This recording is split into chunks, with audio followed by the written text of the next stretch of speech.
하나님이 여러분을 사랑하십니다. 오늘도 여러분을 축복하시길 원하십니다. 하나님이 오늘 여러분을 축복하실 것입니다.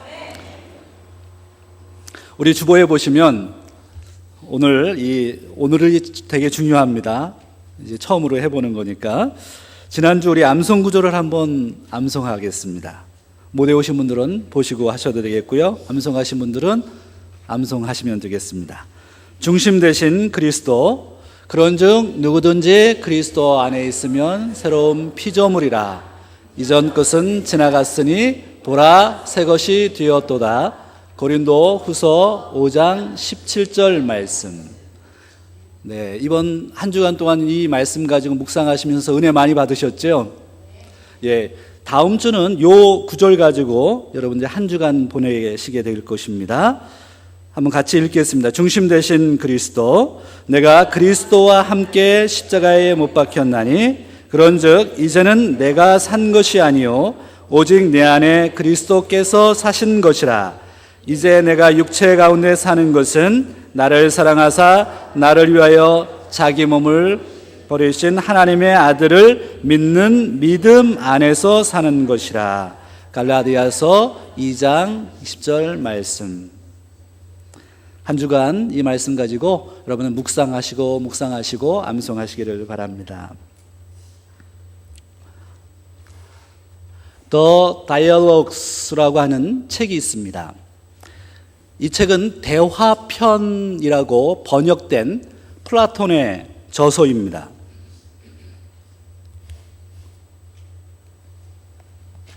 이 책은 플라톤이 소크라테스, 자신의 스승이었던 소크라테스의 사상과 그의 삶을 정리해 놓은 책이죠.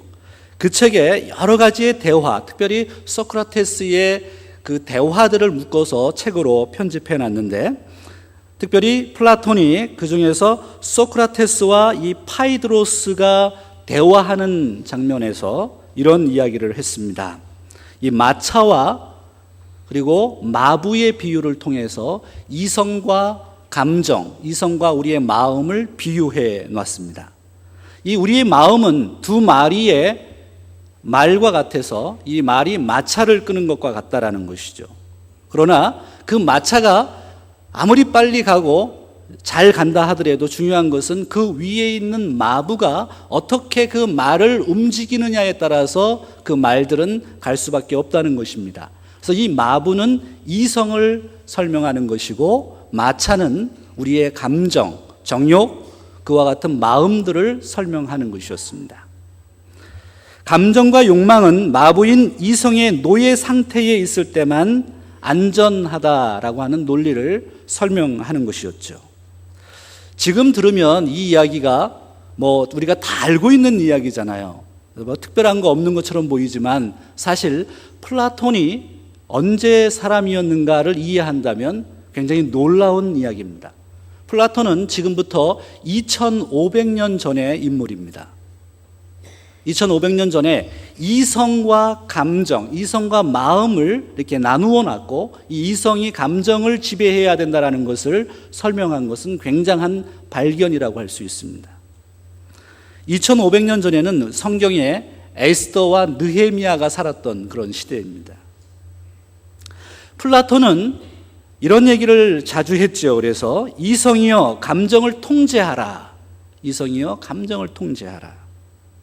플라톤은 감정과 이성에 대한 이분법에 대해서 알고 있었습니다. 그래서인지 몰라도 플라톤은 자신의 철학 사상을 이데아의 사상, 이데아 세계와 현실 세계로 나누어서 사고하기 시작했습니다. 현실의 세계가 있고 그 다음에 현실의 세계를 뛰어넘는 이데아의 초월적인 세계가 있다고 생각하고 그렇게 사고하기 시작했습니다. 그래서 플라톤을 철학적, 그 다음에 이원론의 최초의 시초자라고 우리가 이해를 하고 있습니다. 그런데 이 플라톤의 이런 철학적인 사고 때문에 사실은 신학적인 사고에 깊은 영향을 미쳤다고 할 수 있습니다. 플라톤, 소크라테스와 플라톤 이후에 철학이, 그리스 철학이 계속해서 발전하면서 그것이 예수님 당시의 유대 지역까지 퍼지게 되죠. 그리고 예수님이 돌아가신 1세기, 그 1세기 시대에 사실은 이원론이라고 하는 것이 팽배하게 자리 잡고 있었습니다. 그래서 어떻게 생각을 하고 있었느냐 하면 육체는 악하고 영은 선하다라고 생각했습니다. 영혼은 선하고 육체는 악하다라고 하는 생각을 갖게 된 것이죠. 그래서 성경에 나오는 영지주의자들은 제가 지금 말씀한 것처럼 영은 선하고 육체는 악하기 때문에 하나님이 어떻게 육체의 몸으로 오실 수 있느냐라고 하는 바로 이 성육신론을 부정하게 됩니다. 이러한 이원론이 교회에도 그리고 우리의 신앙생활에도 깊은 영향을 주고 있습니다. 두 가지로 생각을 하는 것이죠. 중세의 역사에 보면 종교개혁과 관련된 아주 중요한 운동이 있었습니다. 그 운동은 어떤 운동이냐면 수도원 운동입니다. 이 수도원 운동은 우리 인류의 역사 가운데 굉장히 중요한 역할을 했습니다. 중세에 교회가 타락하기 시작했죠. 그리고 교황이 타락하기 시작했고, 그리고 성직을 매매하기 시작했습니다. 9세기, 10세기에는 정말 유럽의 교회가 너무나도 타락해가지고 그것을 개혁하지 않으면 안 됐습니다. 그때 교회를 개혁하고 성경으로 돌아가기를 원하고 더 사람들과 가까운 종교 개혁을 일으켰던 운동이 바로 수도원 운동이었습니다. 교회를 개혁한 것은 긍정적인 부분이었습니다만은, 그러나 수도원 운동이 가지고 있었던 단점이 있습니다.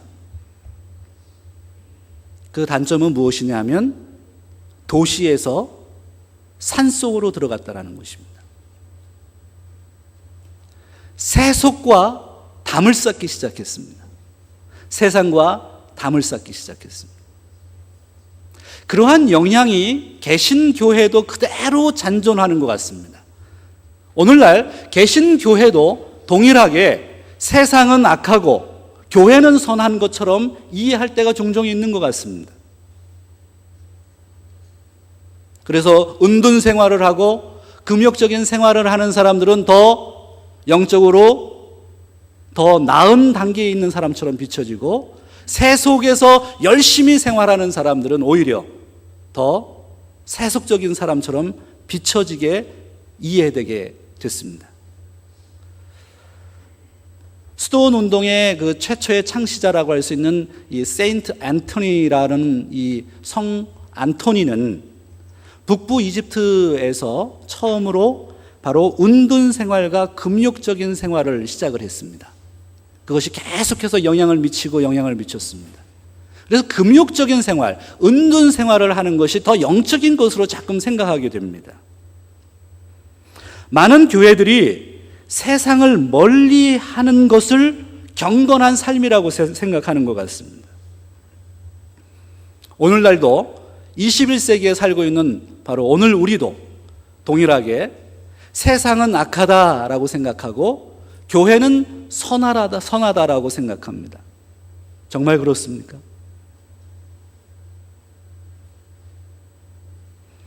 개신교회들이 수도원의 영향을 받아서 기도원을 만들었습니다. 그래서 기도원들을 어디다 만들었느냐 하면 산속에다가 만들기 시작했죠.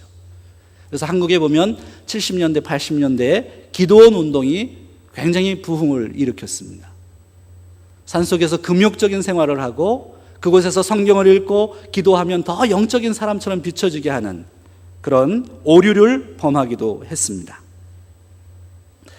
교회에서는 많은 사람들이 영향력 있는 리더처럼 보이는데 그 사람들이 세상에 나가면 신자인지 불신자인지 구별할 수 없는 그런 모호한 태도로 살아갈 때가 많습니다. 그 모든 것이 바로 이원론적인 사고 때문입니다. 세상은 악한 것으로 보고 있기 때문입니다. 그런데 그런 금욕적인 해석을 하고 우리에게 그런 금욕적인 생활을 하도록 우리가 만든 본문이 사실은 오늘 우리가 읽었던 본문입니다. 오늘 본문이 바로 우리가 세상으로부터 분리되도록 만들었던 잘못 해석하게 만든 성경 본문 가운데 하나입니다. 오늘 본문 15절을 한번 같이 읽기를 원합니다. 한번 같이 읽어볼까요? 이 세상이나 세상에 있는 것들을 사랑치 말라. 누구든지 세상을 사랑하면 아버지의 사랑이 그 속에 있지 아니하니. 이 세상이나 세상에 있는 것들을 사랑치 말라라고 하는 이 부분 때문입니다. 이 세상이나 세상에 있는 것을 사랑하지 말라라고 하는 바로 오늘 사도 요한의 메시지가 세상은 악하고 교회는 선하다라는 것을 설명하는 것입니까? 세상에서는 소극적으로 살고 교회에서는 적극적으로 살으라는 말을 하는 것입니까?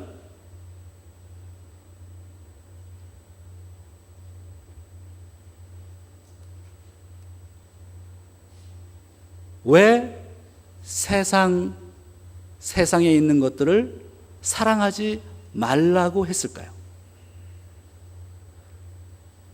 이 질문에 대답하기 위해서 오늘 본문에 등장하는 세상이라고 하는 단어를 이해하는 것이 중요합니다. 오늘 본문에 쓰인 이 세상이라고 하는 단어는 헬라어로 코스모스라고 하는 단어이죠. 이 단어는 신약 성경에 152회가 등장합니다. 152회 중에서 사도 요한이 80회 정도 사용합니다. 굉장히 많이 사용했어요. 그 사도 요한이 특별히 요한복음에 세상이라는 말을 60회 정도 사용합니다. 58회를 사용했습니다. 그리고 요한일서, 오늘 본문인 요한일서에 17회를 사용했습니다. 오늘 우리가 읽었던 요한일서 2장 12절부터 17절까지만 해도 세상이라는 단어가 여러 번 등장하죠. 세상에 있는 것들을 사랑하지 말라라고 했을 때 그 세상은 도대체 무슨 세상을 의미합니까?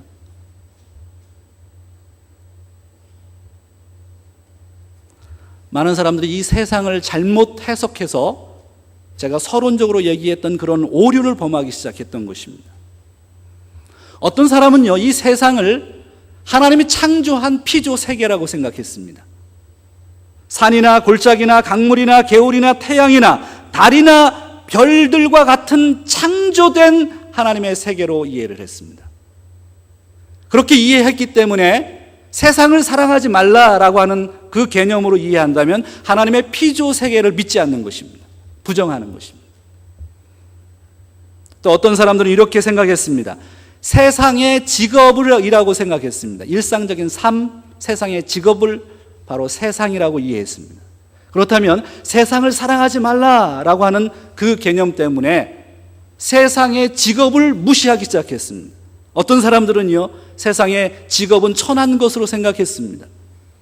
그리고 교회 내에서의 목회하는 그런 직업이 더 우월하고 영적인 것으로만 생각을 했습니다. 그리고 세상을 가족의 의미로 생각하는 사람들도 있었습니다. 그래서 세상을 사랑하지 말라고 하니까 가족을 부인하기 시작하는 겁니다. 가족을 부인하는 것 중에서 중요한 것은 무엇이냐면 결혼을 부정합니다. 그래서 어떤 사람은 결혼을 안 해요. 결혼을 안 하고 가족의 개념을 부정하니까 부부간의 성적인 관계를 부정합니다. 성적인 관계도 하지 않습니다. 어떤 사람은 이렇게 생각했어요. 이 세상을 정부와 공공기관으로 생각했습니다. 그래서 세상을 사랑하지 말라고 하니까 그래서 세상과 교회를 분리하기 시작했습니다. 정치와 교회를 분리하기 시작했습니다. 이 모든 것들이 이 오늘 본문의 세상이라는 것을 잘못 해석했기 때문에 오는 바로 적용들이었습니다. 여러분들은 오늘 본문에 등장하는 이 세상을 어떻게 이해하고 계십니까? 로이드 존스 목사님께서 이 세상에 대해서 다음과 같이 굉장히 올바르게 해석을 했습니다. 세상은 하나님을 인정하지 않고 자기 멋대로 사는 삶의 패턴이라고 했습니다. 로이드 존스 목사님이 세상을 설명할 때 이 세상은 하나님을 무시하고 하나님 없이 자기 마음대로 살고 있는 삶의 패턴이라고요. 굉장히 통찰력 있는 해석입니다. 오늘 본문에 등장하는 이 세상은, 그래서 정리해서 말씀드립니다. 이 세상은 그리스도인들이 지속적으로 대적해 나가야 할, 우리를 유혹하는 영향력을 지닌 현상들, 그리고 사상들입니다. 조금 더 좁혀서 설명하면 하나님을 대적하는 현상들입니다. 그것을 사랑하지 말라는 것입니다.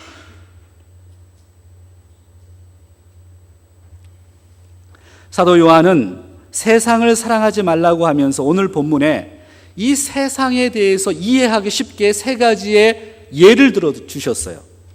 오늘 16절에 있는 말씀을 보기를 원합니다. 16절에 이렇게 기록하고 있죠? 함께 같이 읽을까요?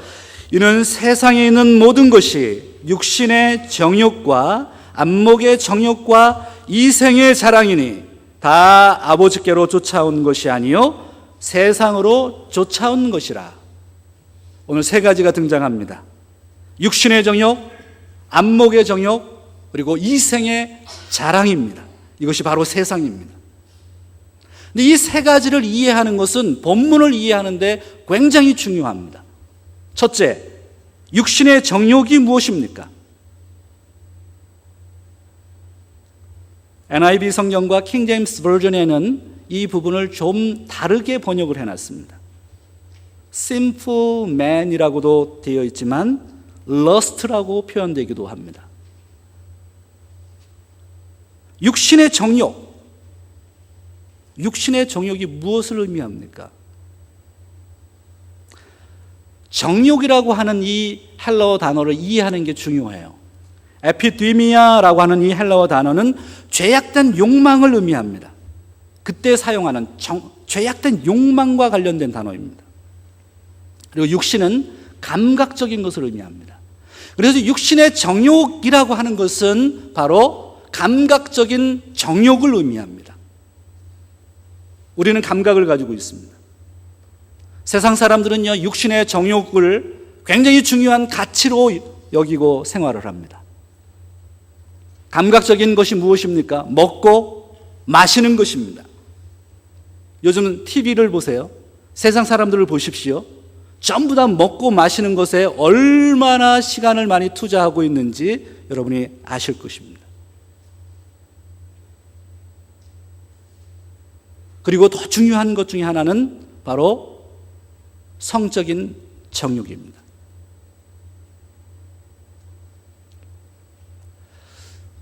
제가 우리 교회에 연세 드신 분하고 이제 대화를 할 시간이 있었습니다. 근데 저는 나이가 들어가는 것에 대해서 어떻게 생각하느냐 하면, 나도 나이가 들까? 이런 생각을 해요. 나는 나이가 안 들겠지. 저는 권사님들처럼 그 나이 안 갈 것 같거든요. 근데 이게 굉장히 큰 착각이죠.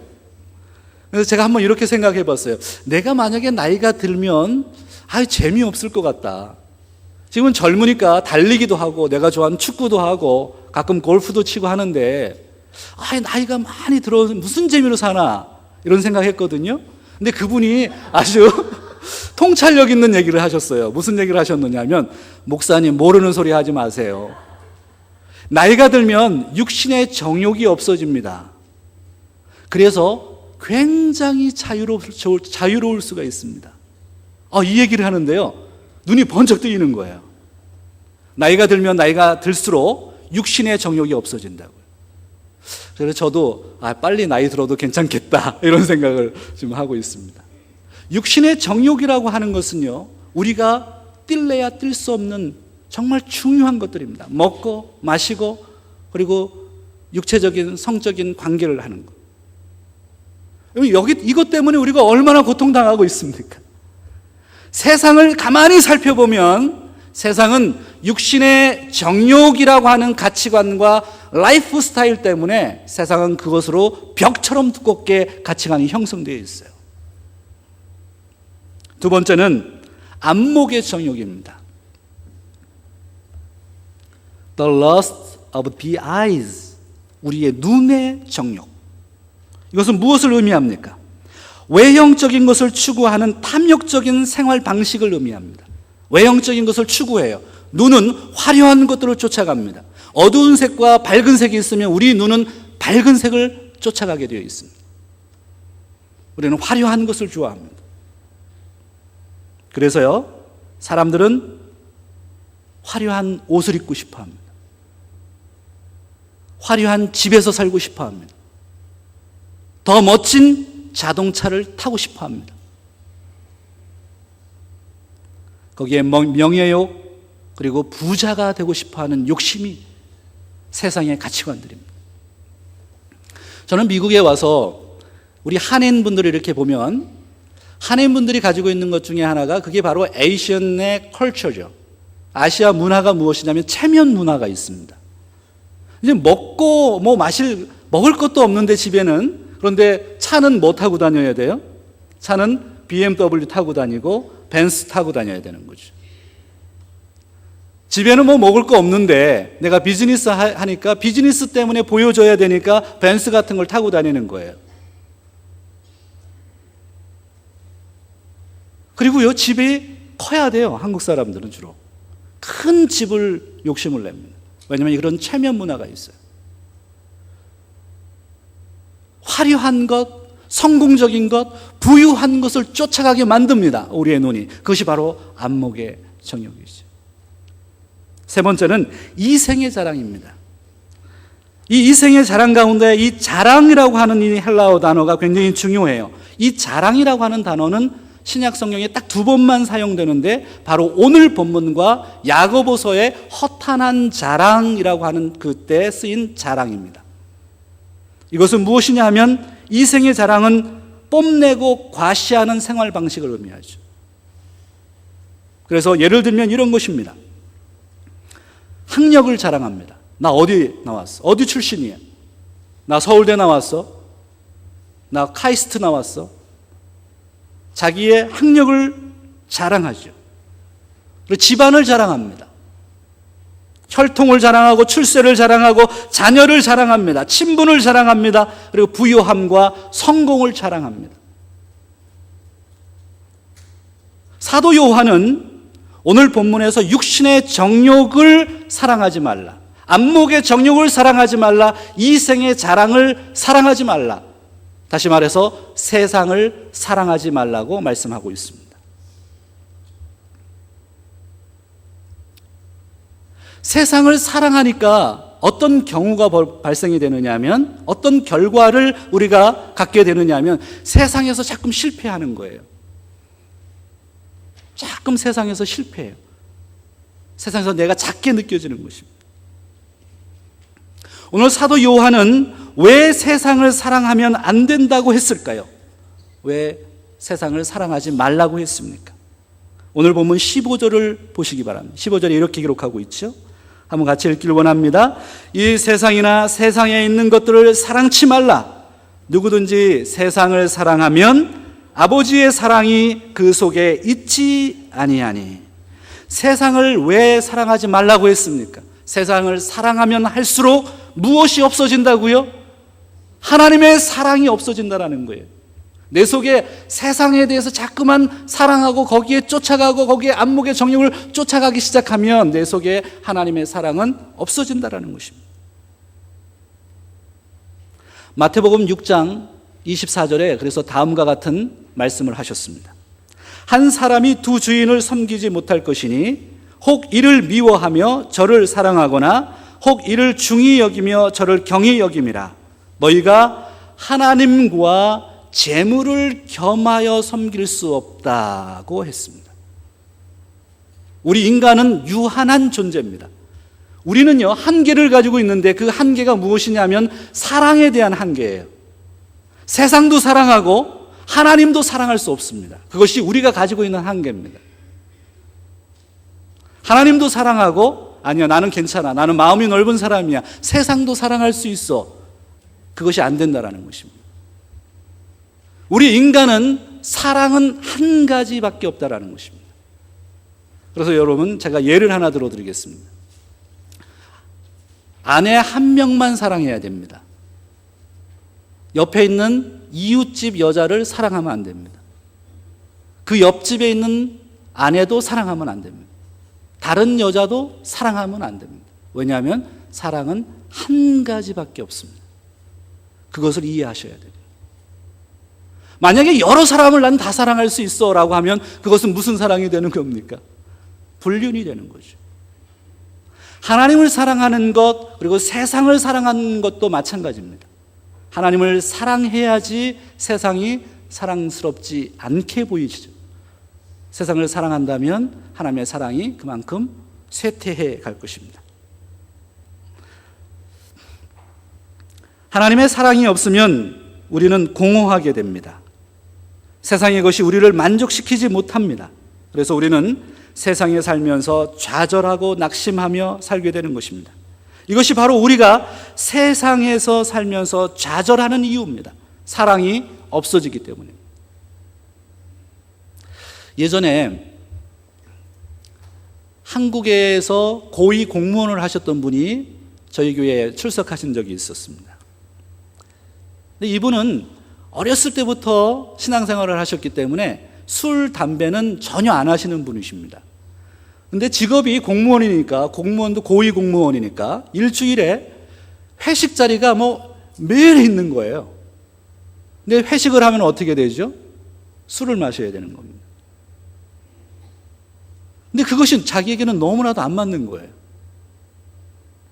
그래서 그 회식 자리에 이분이 이제 나가지 않기 시작했어요. 그러니까 문제가 무엇이 됐느냐면 그 공동체에서 왕떼가 되기 시작했습니다. 더 이상 진급이 안 되는 거예요. 나중에 주재원으로 오셨는데 그 문제를 놓고 한참 저랑 얘기를 했었습니다. 그럼 우리가 세상에서 마치 실패하는 것처럼 느끼는 이유는 뭐냐 하면 세상의 가치관이 너무 거대하기 때문에 그 거대한 가치관 앞에 서 있으면 늘 내가 실패한 것처럼 느껴지는 거예요. 그러면 그것을 어떻게 극복해 갈 수 있습니까? 그것을 극복해야 되잖아요. 그것은 사랑입니다. 사랑밖에 없습니다. 하나님의 사랑을 극대화시키는 것입니다. 하나님의 사랑을 생각해 보시죠. 하나님의 사랑은 이웃 사랑으로 결론 낼 수 있습니다. 하나님을 사랑한다고 했을 때 이웃을 사랑하는 것으로 하나님의 사랑이 드러나는 것입니다. 그리고 하나님의 사랑은 한 영혼에 대한 사랑입니다. 하나님께서 우리를 사랑하셔서 우리 한 사람 한 사람을 사랑하셔서 예수님을 이 땅에 보내주셨죠. 예수님의 사랑을 생각해 보시기 바랍니다. 예수님의 사랑은요, 한 영혼에 대한 사랑이었습니다. 예수님은 능력이 계셨죠. 세상의 가치관들이요, 세상의 라이프 스타일이요, 그거 한 번에 다 무너뜨릴 수도 있었어요. 그런데 예수님이 그렇게 하지 않으시고 예수님은 한 영혼에 초점을 맞췄다라는 것입니다. 요한복음 4장에 보면 예수님께서 사마리아에 들어가서 사마리아의 여인을 만나는 장면이 등장하죠. 유대인들은 사마리아로 통과하려고 하지 않았습니다. 그런데 예수님은 사마리아로 갔고 그곳에서 모든 사람에게 천대를 받았던 여인을 만납니다. 그 한 영혼을 살리기 위해서 그곳에 가신 것이죠. 예수님은 38년 된 병자를 만나셨습니다. 그들을 사랑하셨죠. 예수님은 죽은 나사로를 사랑했습니다. 그리고 예수님은 귀신 들린 여인을 사랑했습니다. 예수님은 세상을 사랑한 것이 아니고 바로 한 영혼을 사랑했습니다. 하나님이 세상을 이처럼 사랑하사라고 하는 그 세상은 바로 사람을 의미합니다. 한 영혼을 사랑했다고. 우리는 거대한 세상에 삽니다. 포스트 모더니즘, 아니요, 지금은 포스트 모더니즘의 시대가 아닙니다. 포스트 모더니즘의 시대. 절대적인 진리는 없어졌어요. 유일하신 하나님을 부정하는 시대에 삽니다. 절대적인 윤리도 없습니다. 절대적인 가치도 부정하는 시대에 우리는 살고 있습니다. 우리는 물질 만능주의에 살고 있습니다. 성공지향주의에 깊이 물들어 살고 있는 우리 시대입니다. 이러한 세상에서 가난한 그리스도인으로 산다라는 것은 무엇을 의미합니까? 세상에 나가면 가난해 보여요. 세상에 나가면 내가 굉장히 초라해 보여요. 그래서 우리의 마음속에는 실패한 것처럼, 무엇인가 실패한 것처럼 느껴져요. 여러분, 그렇지 않습니다. 만약에 그렇게 느껴질 때 여러분 마음속에 사랑을 채우시기 바랍니다. 여러분이 살고 있는 세상에서, 직장에서, 삶의 현장에서 세상의 거대한 가치관과 풍조 앞에서 한 영혼을 사랑하시기 바랍니다. 그것이 바로 세상을 변화시키는 바로 방법입니다. 예수님께서 사마리아의 우물가에서 한 여인을 사랑하신 결과 그 여인이 변화되어서 거대한 세상으로 나가기 시작합니다. 그리고 그가 바로 그들에게 복음을 증거하기 시작한 것입니다. 거대한 세상에서 그리스도인으로 어떻게 살아야 합니까? 해답은 사랑이 있습니다. 세상을 사랑하지 말고 하나님을 사랑하는 저와 여러분들 모두 되시기를 주의 이름으로 부탁드립니다. 그리고 세상에 대해 한 가지 잊지 말아야 할 것이 있습니다. 오늘 본문 17절입니다. 마지막으로 이 부분을 좀 읽길 원합니다. 우리 한번 큰 소리로 한번 읽어볼까요? 이 세상도 그 정욕도 지나가되 오직 하나님의 뜻을 행하는 이는 영원히 거하느니라. 세상의 성공도 지나갈 것입니다. 세상의 정욕도 지나갈 것입니다. 세상의 화려함도 지나갈 것입니다. 세상의 젊음도 지나갈 것입니다. 세상의 자랑도 지나갈 것입니다. 그러면 무엇이 남습니까? 오로지 사랑만 남습니다. 하나님의 사랑만 남습니다. 하나님의 뜻을 향한 성도의 사랑만 남습니다. 그러므로 선과 악의 이원론, 세상과 교회의 이원론, 세상과 신앙의 이원론이 아닌 하나님의 사랑의 일원론으로 세상에서 승리하는 저와 여러분 다 되시기를 주의 이름으로 축원합니다. 기도하겠습니다. 세상에 유일한 아들을 보내신 하나님 아버지, 한 영혼을 사랑하신 주님의 사랑에 감사합니다. 오늘 우리도 세상에 살면서 세상 풍조에 빠져 좌절하거나 낙담하는 것이 아니라 세상에 있는 한 영혼을 사랑함으로 세상의 빛과 소금의 사명을 감당하게 해 주시옵소서. 사랑이 해답입니다. 사랑이 사람을 변화시킵니다. 그 놀라운 사랑으로 세상에서 승리하며 기쁨과 소망 가운데 살아가는 성도들 다 되도록 인도해 주시옵소서. 예수님의 이름으로 기도합니다.